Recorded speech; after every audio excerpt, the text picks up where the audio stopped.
Hello and welcome to Crooked Letter Sports Podcast, the show about Mississippi sports and the folks who play them. I'm Tyler Cleveland. I'm joined as always by my co-host and dad, Rick Cleveland of Mississippi Today. Rick joining us this morning on Zoom from Brooklyn, New York, the capital of the world. Dad, you had a good weekend up there? Yeah, we really had great weather until yesterday. Now it's real cold and gale warnings, but yeah, same. Other than that, it's been great. Yeah, same here. I spent most of my weekend at the National Folk Music Festival here in Jackson, which was a big success, by the way. Right. And it was the most perfect weather you can imagine Friday night and Saturday during the day, and then Sunday the wind started blowing and it just got cold. And now we're recording this on Tuesday morning. It's like 25 degrees outside. You know, I don't mind football weather. I just it's weird that it doesn't show up until like week 10. Yeah. So welcome to Mississippi. Right. Well, I was talking to a bunch of the national, like the vendors and the artists and stuff, and they're like, "Oh man, the weather here is amazing." And I was like, "Yeah, you're catching it at a good time. And if you really like it, you should hang around a day. You'll hate it, and then if you hang around a little bit more, you might like it again the next day." So, yeah, it's been interesting. I got to start this show by giving you a little crap about your wallet, which the Cleveland curse has struck again on vacation. As you recall, last year at Mardi Gras, it was my key fob that slipped out of my pocket. This weekend, it was your wallet that slipped out of your pocket in Brooklyn and is gone forever now. Have you recovered? How are things going now? It's just one of those little treats life gives you along the way. If your last name is Cleveland, I'm squared away. Good. Well, I hope your passport has arrived. I overnighted it so you can get on a plane back home and put your life back together when you get here. Dad, we had a crazy weekend of sports while we were out and about. Ole Miss got a win to move to 9-1. Mississippi State fell to Georgia. Southern Miss is 7-2 now after a win over Arkansas State. We got Atlanta Braves manager hiring news. We've got the Saints burning up the trade wire. And we've got high school football playoffs barreling down the track. So I hope you're ready for a big show today. Yeah, I'm ready. Cool. Well, let's kick it off at the high school level where we found out the 7 winners of the 2025 Mr. Football Awards late last week. No surprise there at the top, Mr. 7A, J.J. Hill from Tupelo. Of course, you remember him from last year. He's, probably the top running back recruit in the entire state. No surprise here. Another fantastic year for Tupelo. Who has got a first-round matchup at home against Starkville. They finished 10-1. So, man, let's start with him. I mean, where does he rank for you right now in recent memory for high school running backs from Mississippi? Yeah, he's terrific. I remember the first game against Brandon this year when they had to put him at quarterback, and he was plenty good enough to beat a good Brandon team. He's a stud. I'm assuming he's still going to Mississippi State, right? As of right now.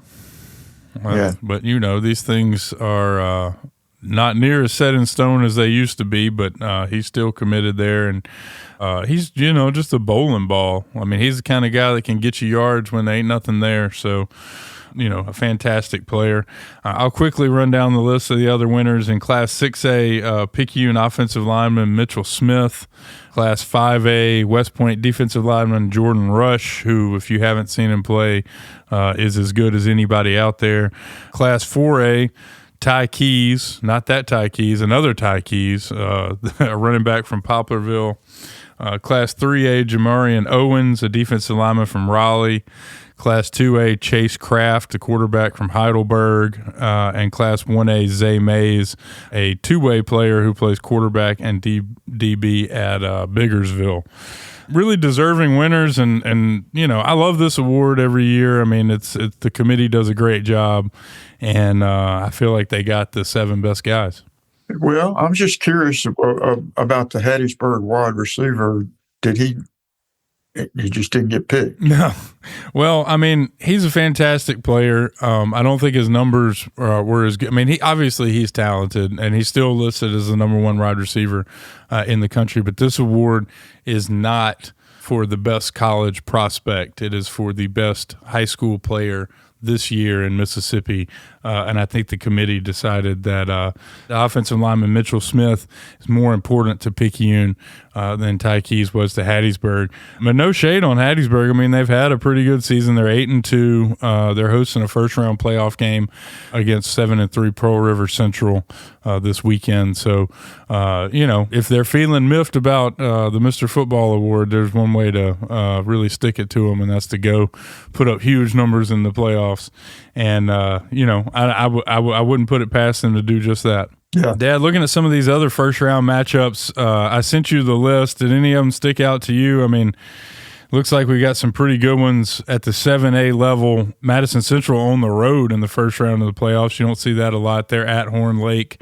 Like I said, that Starkville at Tupelo game, probably the headliner of the weekend. Got a good DeSoto Central at Germantown matchup. Both of those teams are 7-win teams.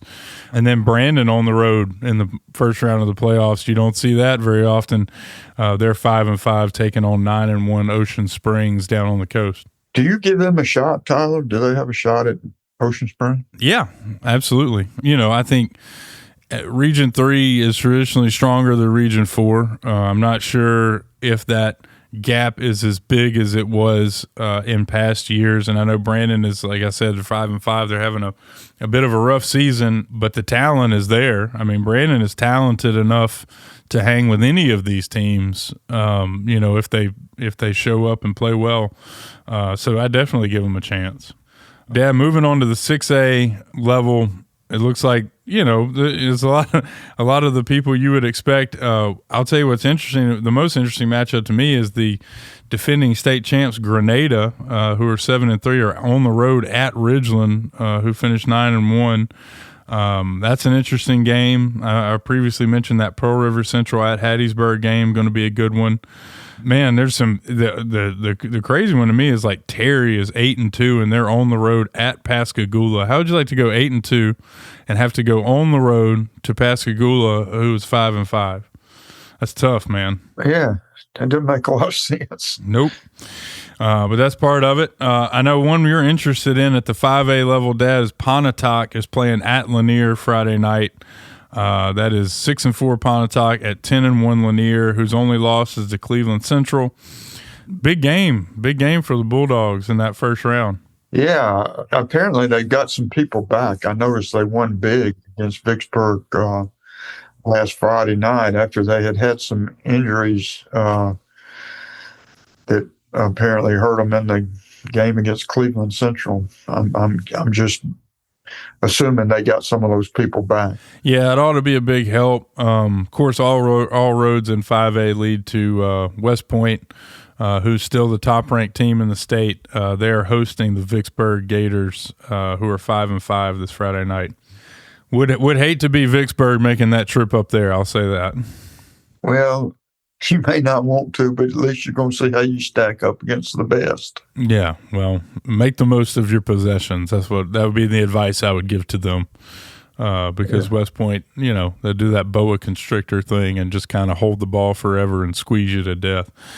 Dad, turning to college football, man, what a story out of Cleveland. It's odd that we would open our college football discussion with Delta State, but man, that thing is bizarre. For the listeners who don't know, Delta State had a game scheduled against Kentucky State this weekend, and I mean, as of I guess it was Sunday night or Monday morning, it was still scheduled on their website. On Delta State's schedule, on right. Delta State's schedule. The game is still scheduled, but apparently Kentucky State is not coming. Instead, they are going to host Shorter College. And the implications of this are huge because Delta State, I believe, is ranked one spot behind Kentucky State in the race for the playoffs, Division II playoffs. And Kentucky State basically just decided they weren't going to play this game.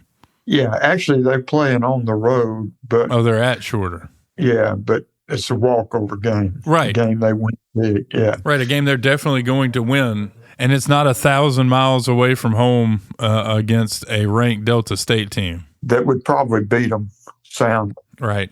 Well, I know the Statesmen or the Okra, whatever you want to call them, they have lost the last two to very good opponents, which will probably, in all likelihood, knock them out of the Division II playoffs.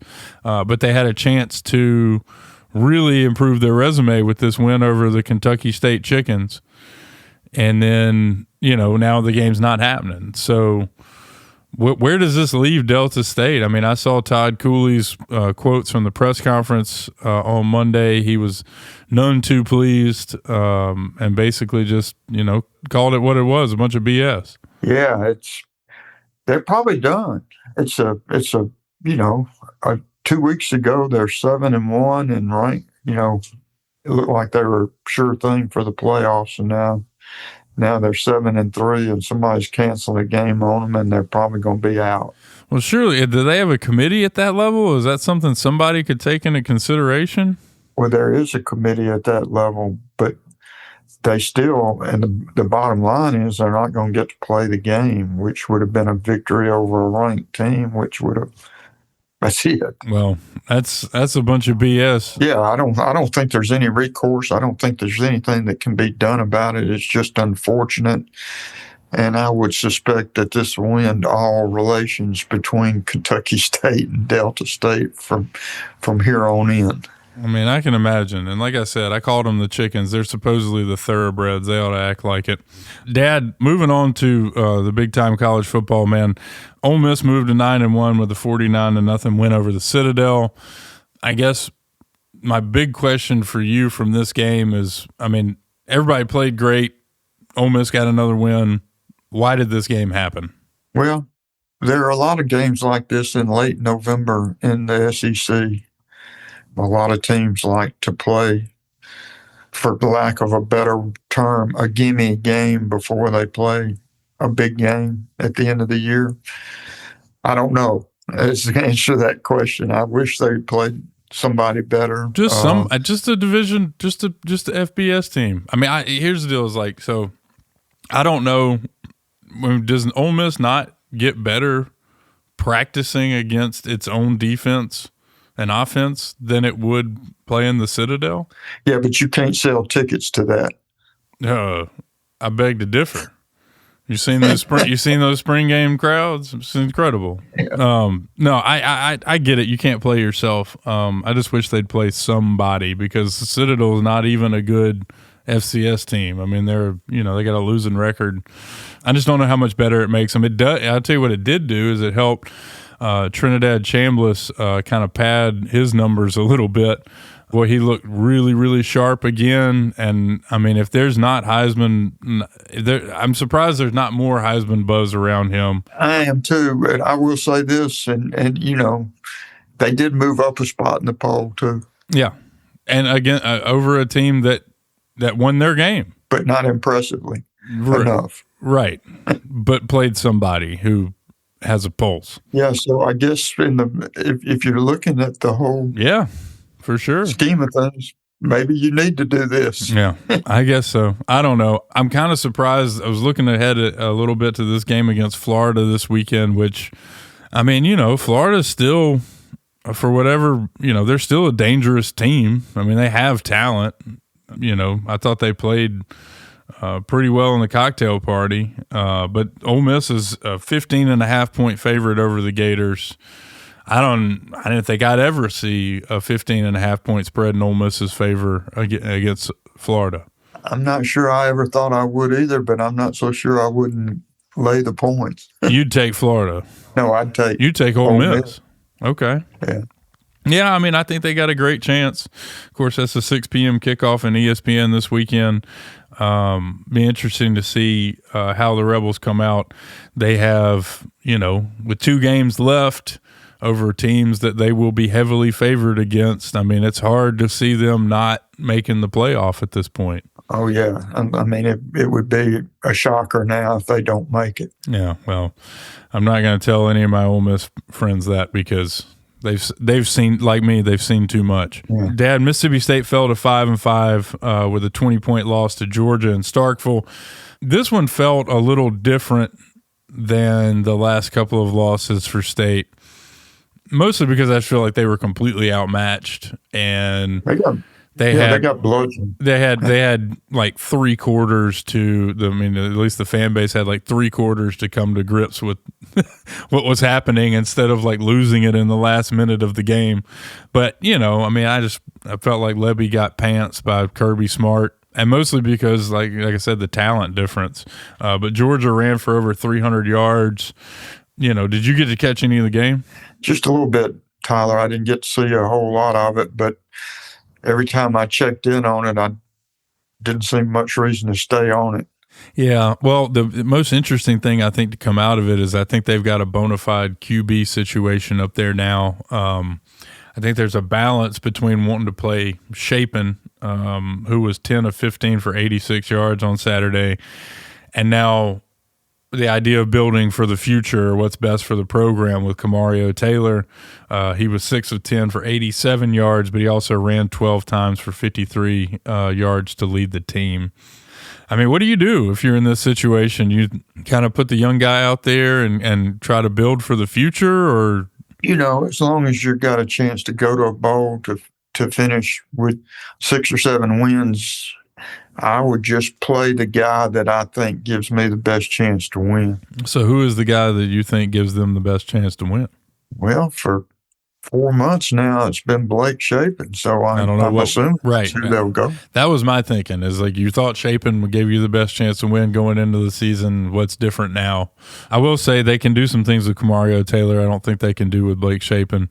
But do they want to do those things, Well, I think you can still use him in certain situations, but I'm of the opinion right now, if you'd have given State at this point is still having a chance to go to a bowl game to begin this season, most fans would have taken it.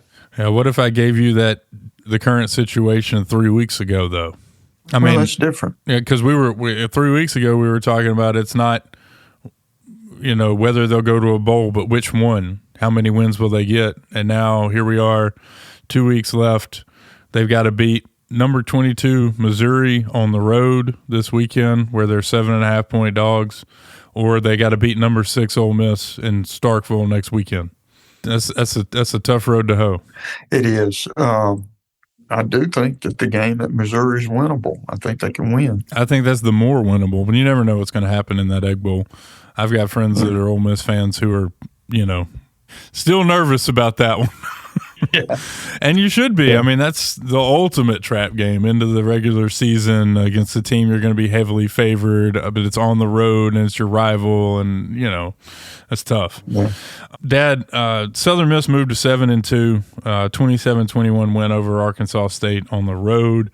It feels like we could just play this recording every week, but Southern Miss forced 6 turnovers in this game, 5 interceptions, and forced a fumble, and only won by 6 points. So, I mean, it's one of those things where, like, I know that Southern Miss is better than they were a year ago. Obviously, right? They're still undefeated in the conference, still an outside shot to host the conference championship game. But I mean, you forced 6 turnovers and only win by 6. Well, they gave it up a few times, too. Two times. They won the turnover battle by 4, right? Well, given what's happened over the last 4 or 5 seasons, you can't be choosy. No. You gotta take wins however they can get them. And they still gained a whole lot more yardage. They still outrushed them 2-1. I mean, it was a solid road victory. And you got to remember, they had a moment of truth there when the quarterback went down and the backup came in there and did a great job for them. Yeah. Well, they're far ahead of where they were, obviously, last year. And if Charles Huff stays, man, I think the future is bright for them. They're 5.5-point favorites this weekend at home against Texas State, who's 3-6. That's a 2:30 kickoff. You feel pretty good about that one? Here's the funny thing. Texas State came into the season as a favorite. on that side, the West Division. They were supposed to be the team to beat. And now they're going to the Pac-12, or what's left of the Pac-12, and they can't have a winning season. They've had a terrible year. And Southern Miss, which came in at the bottom, is now at the top looking down at them, which I guess is why it's only a 5.5 point spread, because when you look at it. Yeah, Southern Miss should be a 2-touchdown favorite in this game. Yeah, right. Well, maybe a good time to lay the points, as you so eloquently put it. No. Don't do it. 1,000 times no. Really? Okay, I got you. Dad, I want to talk quickly about the Saints, seeing as how Tyler Shuck got his first career win on Sunday. They beat the Panthers 17-7. I didn't get a chance to watch it. The Panthers must be terrible. It's the only explanation for that. The Saints are now 2-8, which, just hurting the draft stock a little bit. They're off this weekend. They got the Falcons on November 23rd. But I guess the big news coming from them last week was they traded Raheed Shaheed to the Seahawks for 5th and 6th round picks in next year's draft. If you were the Saints GM, before you jumped off the bridge to Gretna, who else would you trade? Well, and I mean, I hate to say it, but if you're going to start building for the future, the first guy that a contender could use to win a championship on that team is Alvin Kamara. Yeah. I mean, that's been the big question all along. He says he doesn't want to go anywhere. He wants to retire a Saint, which fantastic. But so did Deuce. You know what I mean? Like, it's a business at the end of the day. I think that he or Chris Olave would fetch a good deal on and I don't know what a good deal is at this point, because I feel like Raheed Shaheed, he was the top receiver this year. He was the top receiver last year. He's the punt and kick returner. I mean, I feel like he was, a very, very, very important part of the Saints, not just offense, but team as a whole, and you get a 5th and 6th round pick. So, like, what is a good deal for Olave and Kamara? And I don't know that either one of us knows the answer to that. But I think that would be my only reservation in trading either one of those guys. Well, Olave has a lot more tread left than Kamara. And does he, though? Yeah, I think he does. I mean, I feel like if he stubs his toe and bangs his head on getting out of the bathtub, he's got a concussion. So, I mean, how many of those can you have these days? Who knows? I don't know. Let's see. We got the other news, Dad, we got to get to today is the Braves have kind of rounded out the staff. They hired Walt Weiss as the manager, as everybody knows, but they hired Tim Hires as the hitting coach, and they got Jeremy Hefner, the pitching coach, who was formerly with the Mets. Do you like these hires? Well, I think Weiss is probably as good a choice as any. I mean, he's done it before. He knows the club. He's well liked in that clubhouse. Yeah, I think he's fine. And as far as the pitching coach goes, I don't know. What they need is a pitching doctor. Right.